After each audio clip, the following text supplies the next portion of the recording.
Question number 23. So என்ன கேட்குறோம், prove that சொல்லிக்கிறோம். ஸோ இதுதான் கொஸ்டின். அப்போ இதுலேருந்து நம்ம எப்படி ரன் பண்ண போகிறோம், எல்ஹெச்எஸ் அண்ட் ஆர்ஹெச்எஸ் எடுக்க போகிறோம்.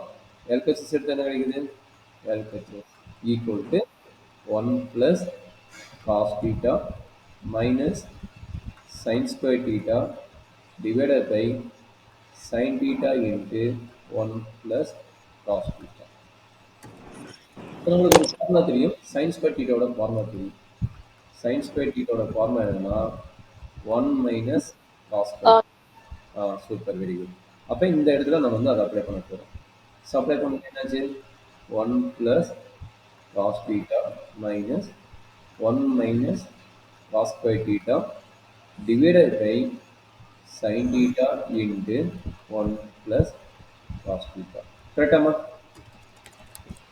சரி, எகைன் என்னன்னா இந்த 1 இருக்குது, இந்த 1 இருக்குன்னா நம்ம என்ன பண்ண போகிறோம், 1 ஸ்கொயர் மாற்ற போகிறோம். எதனால, a square minus B square ஃபார்முலாவுக்காக a minus b into a plus b. அப்போ இந்த ஃபார்முலா நிறைய இடத்துல அப்படியே வந்து கொஞ்சம் கேர்ஃபுல்லாக பார்த்துக்கணும். அப்போ என்னாச்சு, that is equal to 1 plus cos theta minus a minus B. யார் a, இவன் a இவன் b. அப்போ என்னாச்சு, a minus b 1 minus cos theta, a plus b 1 plus cos theta divided by remaining யார் இருக்கிறா, sin theta into 1 plus cos theta இருக்கிறா. இப்போ என்ன சொல்றோம், ரெண்டுக்கு காமன் யாரு, ரெண்டுக்கு காமன் பார்த்தா இந்த 1 plus cos thetaவும் 1 plus cos thetaவும் காமன். அவங்க ரெண்டு பேரும் இன்னும் எடுக்க போகிறேன், வெளியே எடுக்க போகிறேன். அப்போ வெளியே சொல்லுமா சார், மேலேயும் 1 plus cos theta இருக்கு, கீழேயும் 1 plus cos theta இருக்கு. ஓகே, கேன்சல் பண்ணலாமா? ஃபர்ஸ்ட் காமன் எடுத்துட்டு, ஏன்னா இந்த டைம் காமன் ஆகுது, காமனா எடுத்துட்டு தான் கேன்சல் பண்ணுவாங்க. ஏன்னா பிட்வீன் என்ன இருக்குது, மைனஸ் சைன் இருக்குது இல்லை, பிட்வீன் இந்த மைனஸ் சைன் இருக்கிறதுனால நம்ம காமனா எடுத்துட்டு தான் கேன்சல் பண்ணணும், டேரெக்டாக கேன்சல் பண்ணக்கூடாது. சரிங்களா? அப்போ என்னாச்சு, 1 plus cos theta வெளியே எடுத்தாச்சு. அப்போ இந்த இடத்துல என்ன கிடைக்கும், 1 plus cos theta வெளியே எடுத்தால் இந்த இடத்துல வந்து 1 கிடைக்கும். அப்போ 1 மைனஸ் இந்த இடத்துல 1 plus cos theta வெளியே போயிடுச்சு, ரிமைனிங் வந்து இவன் தான் இருக்கிறான். அதனால 1 மைனஸ் cos theta இங்கே வரும்.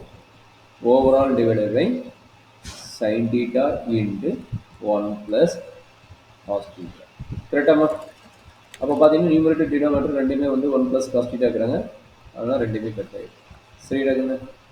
அப்போ என்னாச்சு, ரிமைனிங் யார் இருக்கிறா, இந்த மைனஸ் சைன் உள்ள கொண்டு போயிருங்க. அப்போ என்னாச்சு, 1 minus 1 plus cos theta divided by sin theta. minus 1 plus 1 cut ஆயிரும். That is equal to cos theta divided by sin theta. cos theta by sin theta ஓட ஃபார்முலா என்ன, cot theta. அவ்வளோதான், very good, super. Formula ரெண்டு நீங்கள் வச்சுக்கிற, super, very good. அப்போ that is equal to r. அப்போ LHS equal to RHS. இதுதான் நம்மளோட ப்ராப்ளம். ஸோ ஆன்சர் வந்துருச்சு. நம்மளுக்கு மெயினாக a square minus B square formula, a plus B whole square, a minus